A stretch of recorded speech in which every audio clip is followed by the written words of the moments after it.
This is Hunt Nebraska, the official podcast for insight into Nebraska's hunting and shooting sports community.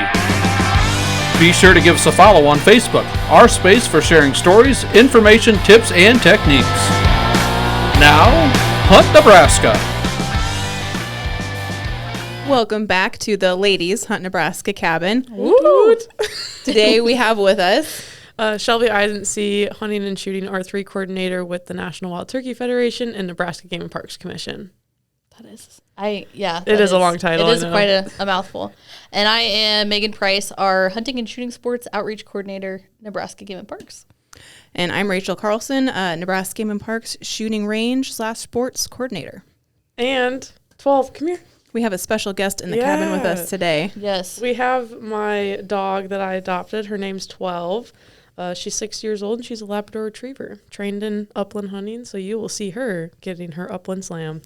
Yes, and the goodest girl. Yes. She's already starting to cuddles. be a great star on the, what do you got the to Facebook say, girl? page. You have anything for us, 12? No. Just Want to lick snacks? the microphone? That's perfect. Good girl. Okay, down. She No. needs a kiss She's before the you be like this star for a of the little show. This is just how it's going to be for a little bit. That's fine. That's all right. Anywho, icebreaker. Yeah. So, Megan, in a future or past podcast, have said she falls in the field. Well, I have dove hunted with her. So, Yes, we did. did you fall in the field? As an update. No, I did not. See? Lies. Streak of one. We weren't hunting. It was pretty easy. Yeah, I will say I was extra cautious because Shelby led us through the swamps to get to where we wanted to hunt.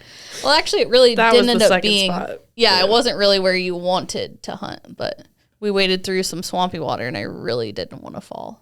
Got some doves, though. We did. Well, yeah, Shelby A few. did. Shelby, yes, her shotgun skills are very much superior to mine. But you took a few shots at doves, right? Yes. Yes. Awesome. I should have switched spots with you. They were coming right at me. Yeah, Shelby was nice enough to let some get to me first. I backed her up. Very nice. She did. And 12 was able to find some of the dove that you Yes. shot down? Yep. And I think we only lost one. Yeah, one or two. I don't know if that second one Yeah. at the end that we looked for It was actually tough. went down. Doves are new to her. Waterfowl will be new to her. But she picked it up really, really fast. I'm really happy with how she did because I hunted 4 more days after that. Wow. I was She got pretty, lots of practice. we were pretty tired. Yeah. Well, with your upcoming trip to Canada, I mean, she's going to need to be in shape for that. So it's good Yes. practice. Yes. And if you haven't seen, go look at Hunt Nebraska. We just posted about little tips on what you need to do with your upland dog. Like as you get your gear ready, make sure they're ready. Exercise them. You can't just throw them out and hope that they can go 5-6 miles on the first hunt. Yep, that's for sure. So, yeah, I've been dove hunting this season a total of one time. In that I went on a dove hunting trip, but mostly to instruct. We were taking new hunters in the field for this. So you all were with that trip as well. So what did we, I guess our topic sort of for today was we were going to talk about what we planned when we were taking those new hunters out and what we needed to do to get them out in the field. Yeah, kind of like considerations for bringing out newbies.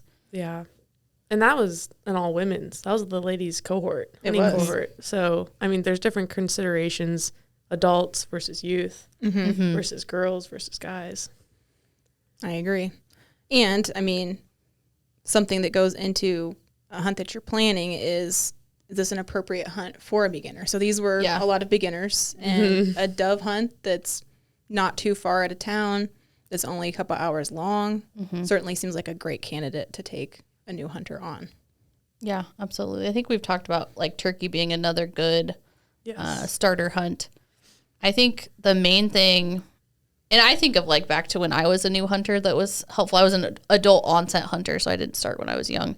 And I think it's something that if you're used to taking youth, it's probably something you potentially take for granted. I mean, kids, you're normally like making sure they have everything that they need with them, their gear and their clothing. But it's also something when you take adults, you should consider is like telling them what they need to bring. They don't know. And so providing them potentially with like a list of like the proper clothing or like, hey, you need bug spray because holy cow, did we need bug spray out there? Especially Megan. So bad.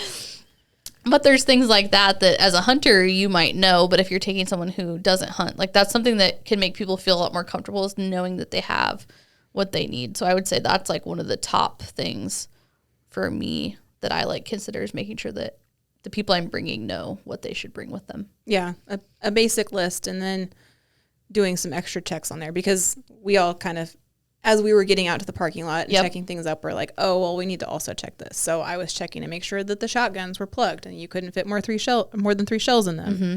And we were doing reminders about, like, do you have your hunting permit? Do you have your hunting stamp? Do you have, there's a third thing. Non-toxic shot. Yes, your non-toxic shot. Yep. Mm-hmm. And their hip number. The hip, that was the third one I was looking for, yes. Yeah.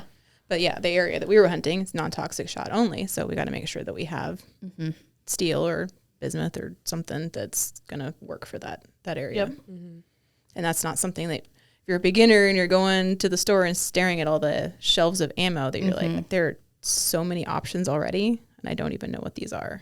Yes. And even me, like, some stores don't label steel versus lead super great. Mm-hmm. So it's like, tell me where it is, and then I can figure it out from there. But if you don't know how to read what's on the box or know what you need, that can be a struggle. Some of the boxes aren't even labeled well either, which is a struggle, especially like new hunters. And like, I know you and I were shopping, and yeah, it's like sometimes you don't even know within the store where to look. And if you're a new hunter, maybe you don't even know the language to use either. So if you're taking someone new, maybe bring some ammo for them. That could be something that would be potentially helpful. Or go to the store with them to shop for it too, so that they kind of learn that part of it. Yeah, it really depends on kind of what stage this new hunter is at, whether they have their own gear and they're just looking for someone to help them be more comfortable in the field, or if they don't have half the stuff that you would want them to have when they're in their field, maybe provide some of that stuff for them. Yes, I think when we go back to game species, though, like, I don't see dove as a good beginner. You don't? No. Okay. I mean, like, yeah, you're stationary and, like, sitting or standing there, so you're, like, ready for the bird, but it's so small that you do have to be pretty accurate and, like, know to swing with that bird. Okay. So, like, some of the ladies, you know, struggle with that, or just, like, new hunters I see struggle to remember when I'm like, hey, you got to lead it, and I mean, like, lead it, like, 3 feet, which if you haven't practiced shooting before you go out hunting, it's going to be a little tougher. So, like, an easy one like turkey, just put it right on the bird. And pheasant is a little bit easier. They take a little time to get up, a little bigger bird to hit. They're slower. Yeah. Yeah. So they got more mass. It takes them a little time to get off the ground. Yeah. And you usually hear them, and you're like, whoa. I would say also what was difficult for me, I had never been dove hunting, is the bird ID that's required. Like, wasn't something I expected. And so that was more of a challenge. So having that experienced hunter that can call, like Shelby would be calling, like, dove, not a dove, dove, not a dove. So that was super helpful for me, just like learning that ID with someone who's very confident in their dove ID. So I think in addition to that, it's also distance-wise. So I would say shoot, don't shoot. Yes. Because we're not taking 60-yard shots at doves. Right. No. Like, that's just, in my eyes, not very ethical. So it may be a dove, and I'm like, yeah, it's a dove, but that's too far. Right. So I like that different perspective that you're bringing to it, because the way I was thinking about it is like just the setup portion of it. Yes. Because it's, versus turkey hunting, it's even a little less equipment intensive. And so I'm thinking about, hey, here's this list of stuff that we need to bring. It's a little bit shorter. There might be a little bit less, having to get up at the crack of dawn and coordinate all that, and maybe a little less sitting in if we move, we don't really bust our spot as bad as if we move during turkey. So True. you have to not be quite as prepared for that turkey hunt. But you're right on the technical aspects. Like, once you've got the hunt set up, that was easy. That was great. Yes. However, the actual harvesting of the bird is trickier than the turkey. And then finding the bird. Like, if we didn't have 12 on our side, Yeah. no way. Big blue stem, thick, weedy, like sunflower. Like, it was so hard to find a bird. I would have never found any of them without her. Yeah, it was. I found one, I will say, before the dogs did, when you and I hunted. Oh, yes. But that was like probably only one we would have found because it was in an open area. We had that one bird that we lost. We saw it and we could not find it because you underestimate how thick that stuff is. So yeah, even just the retrieval of the harvested bird was. I thought we had 2 dogs running in there. Yeah. Like, it was a super small area. Maybe, I don't know, a 10-yard circle. Mm-hmm. And you knew it was in the middle of that circle. Yeah. And we had 3 of us looking, 2 dogs looking for 30 minutes. 3 dogs because the neighbor's dog got out. I don't know if he was much help. I'm not sure neighboring properties dog. Yeah. Oh no. Just a big old farm giant dog that's just there for yellow lab, I think, for interaction. Yeah. He did not help find a bird. He was just wanted to hang out. Yes. Yep. Yeah. Maybe he honestly hurt a little bit because Henry was really excited to meet another friend. So I'm not sure how much bird searching he was doing. Yeah. Yeah. But anyways, that's like a kind of an anecdotal story. But and did you find the bird after 3 dogs? And No, we could couldn't. not. I don't know what happened to that. I gave up after 30 minutes. I felt like that was. I tore that place apart. I was kicking everything down, out of the way, nothing. I was very proud of myself for finding those feathers. That was after impressive. not finding the bird. But and what's weird is, so on that hunt, they were on the other side of the field of us. They had a bird down. I brought 12 over, and they had feathers there. You think the bird would be close, right? 12 didn't even get birdie. Yeah. Nothing. It doesn't make, sometimes it just doesn't make sense. Mm-hmm. You're like, this bird should be dead right here, and then you go in there, and the bird's not there. Not there. But I think, along with that conversation, for new hunters, when you have that happen where you harvest something and then you can't find it, that is hard.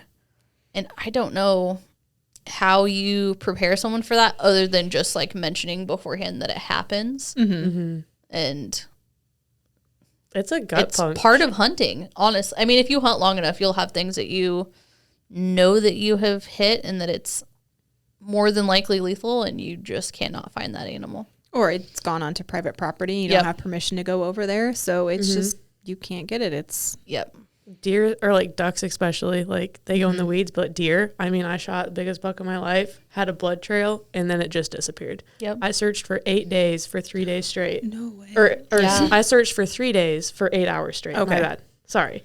And then my dad pulled me and was like, you got to stop. Yeah. Like, it was like my first realization of, hey, I'm not going to find this. And what's weird is the blood stopped at a creek, and you would think like, hey, he tipped over there. Yep. I searched, the landowner searched because it was a neighboring property. My dad searched, and then like a week later we got a call, and that deer was dead. I had made a perfect shot right in its heart, and it was dead exactly where the blood stopped, but it was never there when I searched for 3 days. It makes no sense. I know. It's super strange. I know. So if you're a new hunter and you lose something. I had a doe that I had shot right as it was getting dark, and I could not find this doe. Could not find it. I had great blood trail, lost it. And then it's dark. Can't find it. And so then I'm starting to second guess, like, was it a good shot? Even though I knew in my heart of hearts it was good. And we finally, next morning, went out, looked, and found her right away. And it was just crazy because I don't know how we missed her the night before, but sometimes coming back to look is good. But with doves, I mean, we just weren't going to find those. So potentially some preparation ahead of time, just that happens. Like you said, how do you train or like to help mentally prepare someone? How do you deal with that feeling? Because it sucks as a hunter. Like, you lose something, you know that you made an ethical shot on it, like it should. Yeah. But it's hard. It is. And I think that's just part of the experience of it being a new hunter, because I understand wanting to prepare someone to go out into the field as fully as possible, but there's a limit to how much I think you can convey in words and classroom exercises and just, chatting back and forth. You have to go out and experience it a little bit. Yep. And then you can kind of add on to, here's the different scenarios that might happen, or at least it's a little bit more easy to process, because you can tell somebody, hey, you may not find your game, but they're not really thinking in that mode when they go out. And maybe it's more so like as a mentor or like a parent of someone that you're bringing hunting, it's like preparing yourself for that reality, that could happen and that conversation could have to happen. I also think that, especially with youth, I've seen that turn into like a really cool kind of a learning opportunity, because there's stuff in life that we go through that like doesn't make sense, or we could have done everything right and you don't get the outcome that you want. And so I think I always see in hunting like parallels with just like everyday life, like lessons that I have learned as a hunter, like will prepare me to work through that just in my everyday life, that you can do everything under your control to make something happen how you want it to. It doesn't mean that it's always going to work out. So I think for youth, obviously adults too, but for youth specifically, like turning some of that into like a learning lesson, and like even more so like a reason to be that ethical hunter that's not taking those crazy shots. I think that's probably the best way to handle that. Also practicing more. Yeah. Yeah. That helps, like, not just showing up in season being like, I got this. Yeah, yes. But sometimes those lessons are more impactful once you've been to the field and seen the results of not doing that. True. Yeah, yes. One of my friends, actually, he got me into dove hunting when I was in college, and he did an experiment himself. He doesn't shoot outside of season, but I do, and he knew that, and he wanted to see the difference. Just to put it out there, I had, in 15 shots, 10 doves down. In a whole box for him, he had 3. Yeah. So there's a difference. A box being 25 shots. Yes. For those who aren't quite don't count all those like that. Yeah. So practice. But how much were you practicing ahead of season? Well, I was shooting pretty consistently, once a week or every other week. Okay. And when I say shoot, I'm shooting like 3 to 4 boxes. Okay. So 100 shots. Yeah. Usually a night. One night. For like, but how many months ahead of the season? Well, when shooting ranges open is when I start going. So it could be April, it could be May. Okay. Definitely at least all the like June to August, 100%. Like 3 or 4 months. Once September comes, like most seasons are starting to open up, so then I can just go hunting. But I also do shoots too, because I shoot competitively, so that's a little different. I was going to say, you're not just practicing that for that long period just for going hunting in the fall.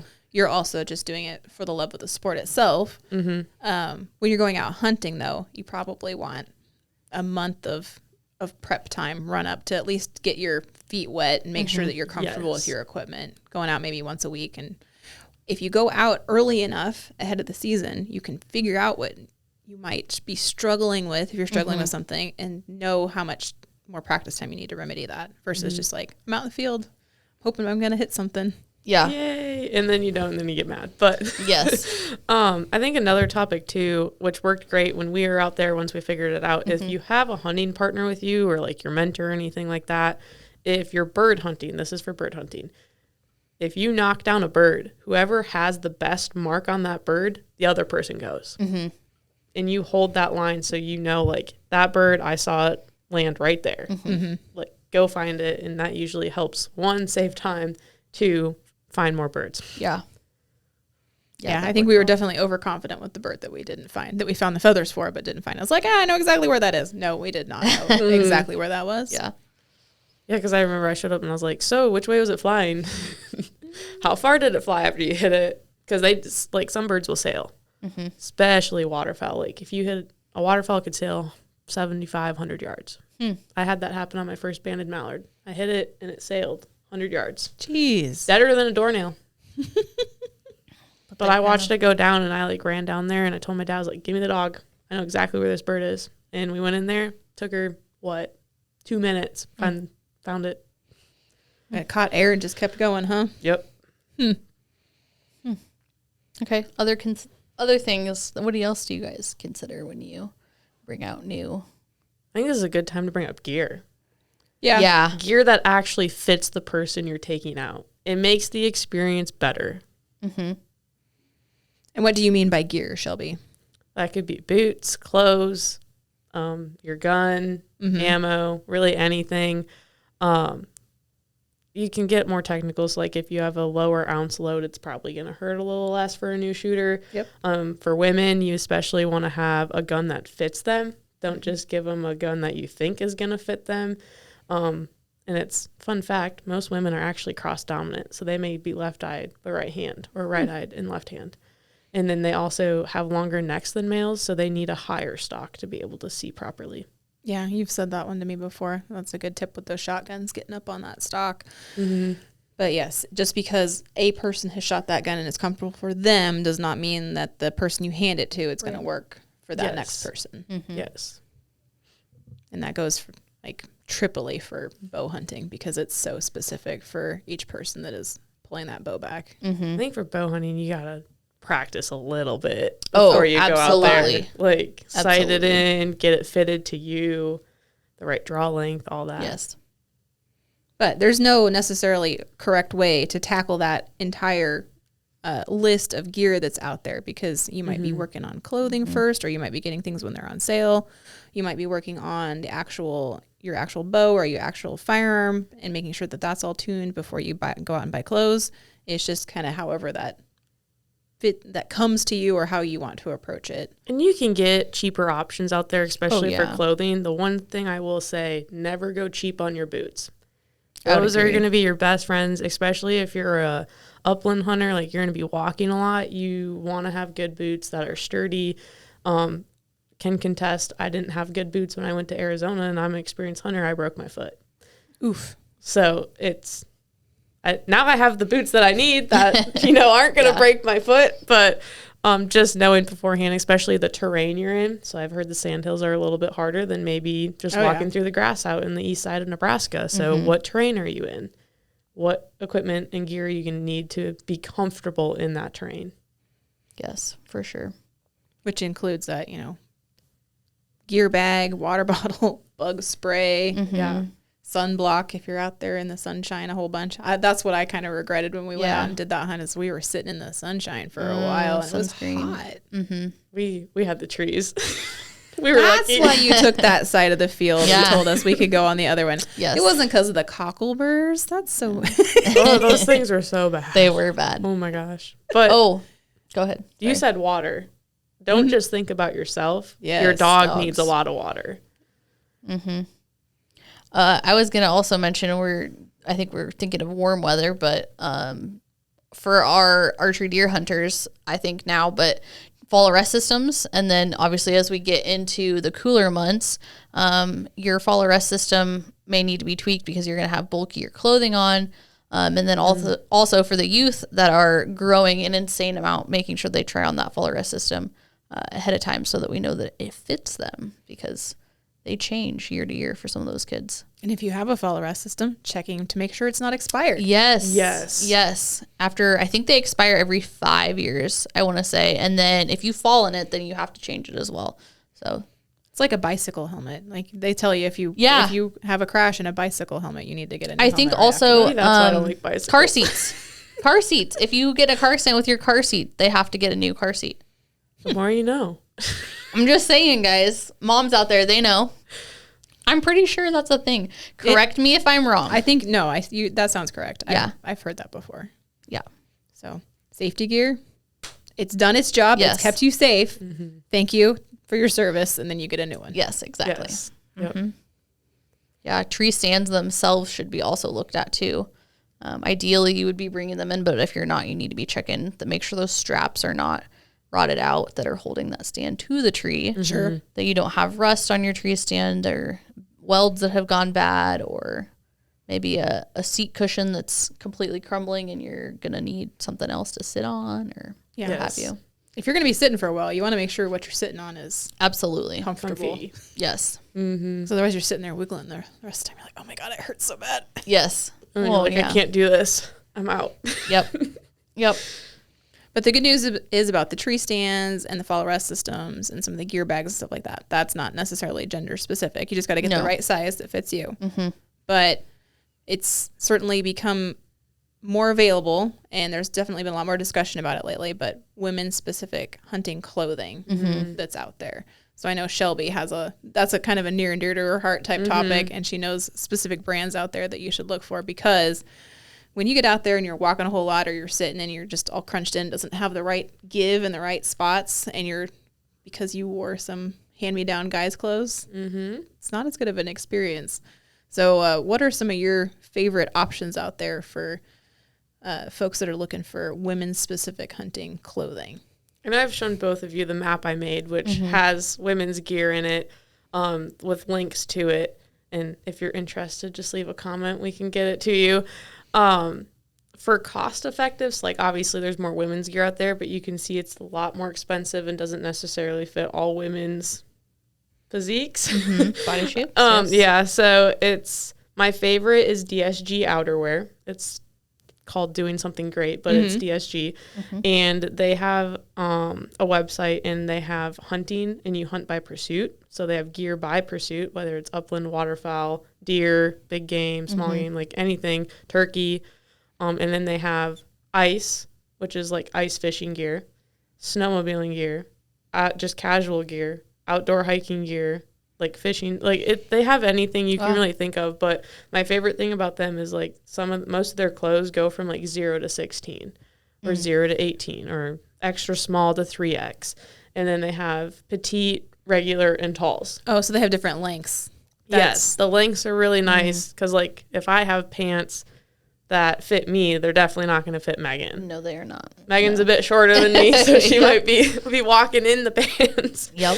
Just roll them up about 5 times and should be good. Yep. Yeah, no kidding. She Outdoors is at Cabela Stores. I do know that.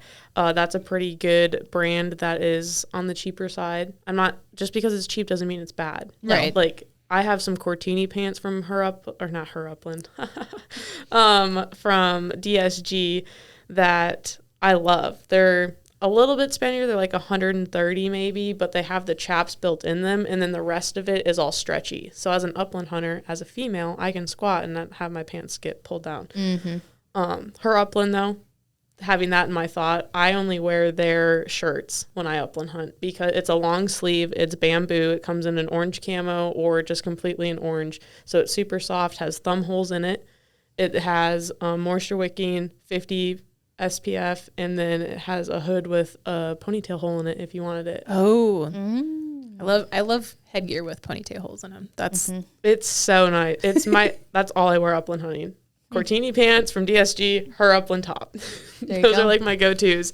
When it comes to shotguns, obviously I'm more on the shotgun side of things. Rifles, go talk to Rachel. But for shotguns, you have the Franke Catalyst, which has that raised stock, which is specific for women. It's a little bit shorter too, because women don't usually, I mean, I'm a little different, don't have the length of arms as maybe a guy does. Acker is just coming out with a ladies' country gun, which I know we're working on getting you one. I'm interested in one. Trying to think. Siren is out there. Siren's a little bit more on the spendy side, but they do have some nice guns. Trying to think some of the other ones that are out there. Those are the main ones that I know that I'm like, yep, I would go there and get that. Biggest thing, if you can find a program near you, they usually have different guns available, especially like the women's companies. So like her Upland, we have different women's guns available at our hunt camps that you get to try, or like our wing shooting clinic. So you get to try each brand, figure out what you like, and then go buy it. That hot topic, that might be another thing for suggestion for mentors. If you have gear that they can trial, especially if they're new, before they go buy it, that helps them.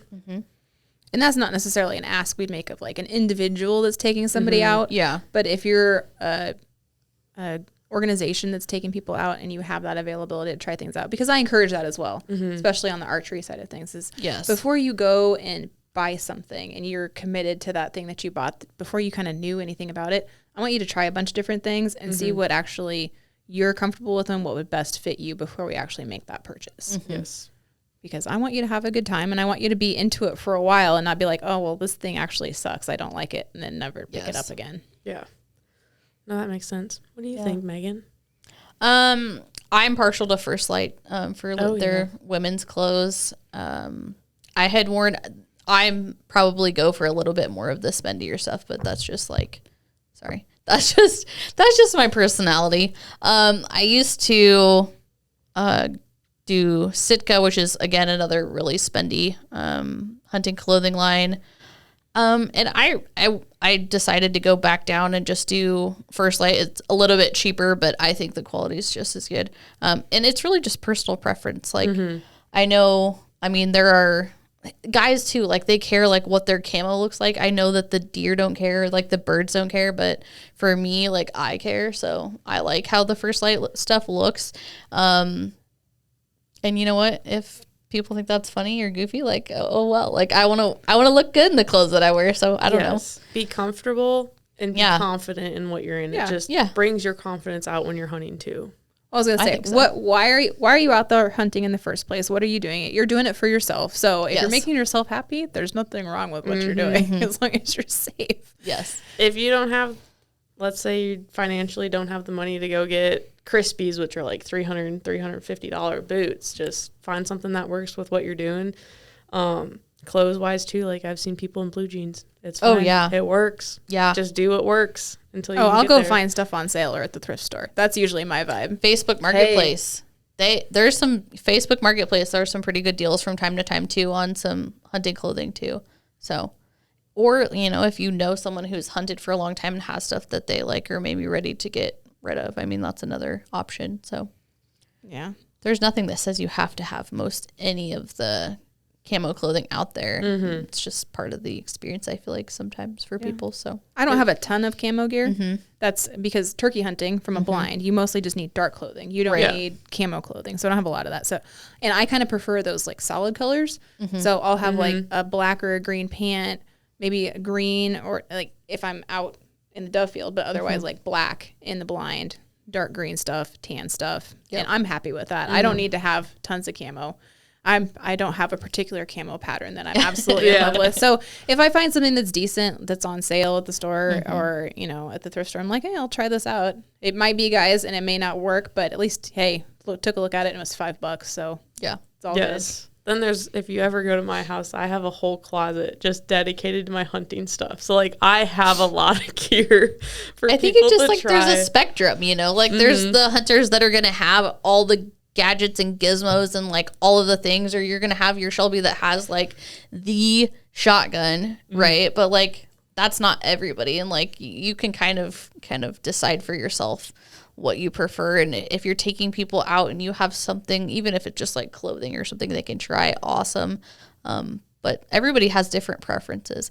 I will say this is not really. This is my squirrel for the episode. Okay? All right, Megan's got another squirrel. This is my squirrel, which is more aimed at men who are taking women hunting, and specifically deer hunting, right? Because we usually think of, at least in my family, we're always doing like a scent-free soap shower before we go hunt. And I will never forget the first time I went hunting with my uncle, and he was like, "What took you so long?" And I was like, "Well, I had to blow dry my hair." And he was like, "Oh my gosh, like, why would you do that? Like, what do you, I don't understand." And I was like, "Well, it's cold outside." So just, if you're taking women hunting, like there's a few other considerations, like at times that we have, how do I want to say this? You've been on the receiving end of it, so you understand what's going on. Yes, like there's things that like women have to think of that like as a man you probably don't need to consider. Wet, long hair being one of those things. Bathroom facilities. Bathroom's a major one, is a huge one. So I guess I just would encourage mentors to, if you're taking anyone but specifically women, like understand that there may be things while you're hunting that you don't realize could be a barrier for them, or something that makes the experience like uncomfortable.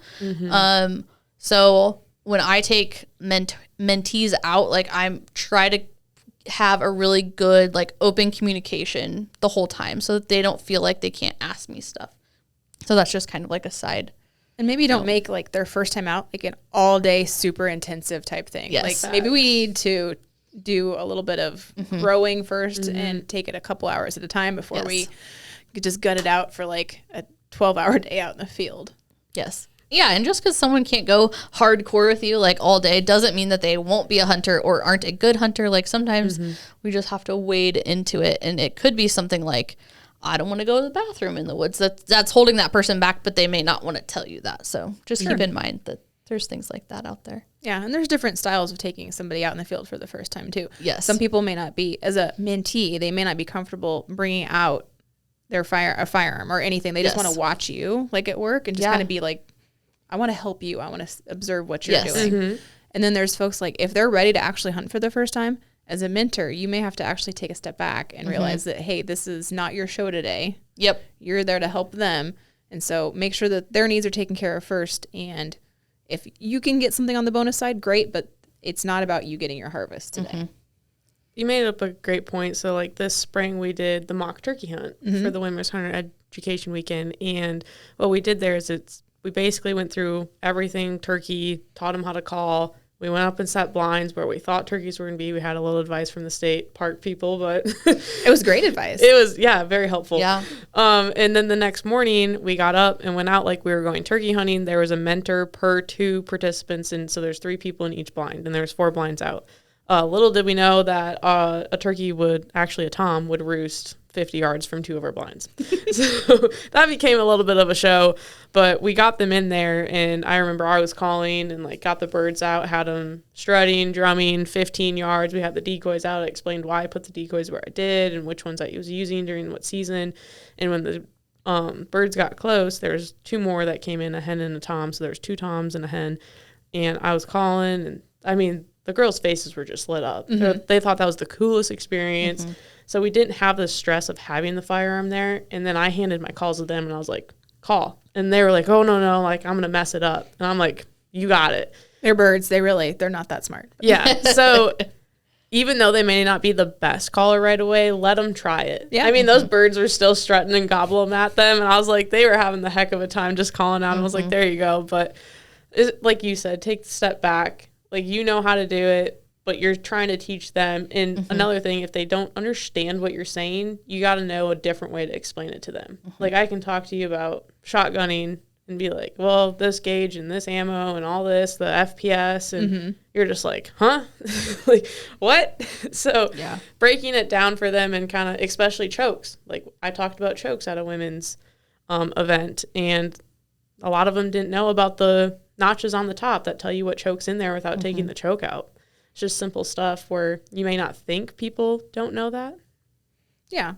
And then absolutely, if they've heard about chokes for the first time that night, they probably need a refresher on it later because, again, you're still melding that physical experience and actually going through the motions with that knowledge that you're trying to apply to it. And sometimes it's a lot all at once. Yeah.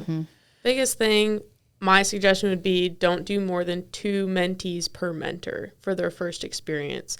Because as a mentor, if you have 4, 5, 6 people out there, you can't keep track and help each of them. Like, when you have 2, it's a little bit more manageable.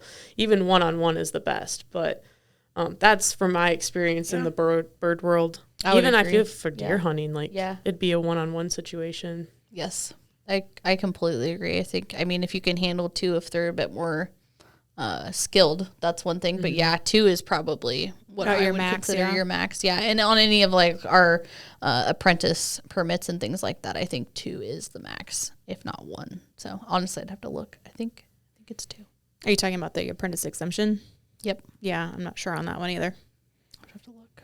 Okay. So, well, then I kind of to wrap up, I think, the conversation for today, I want to take like a step back and ask the philosophical question.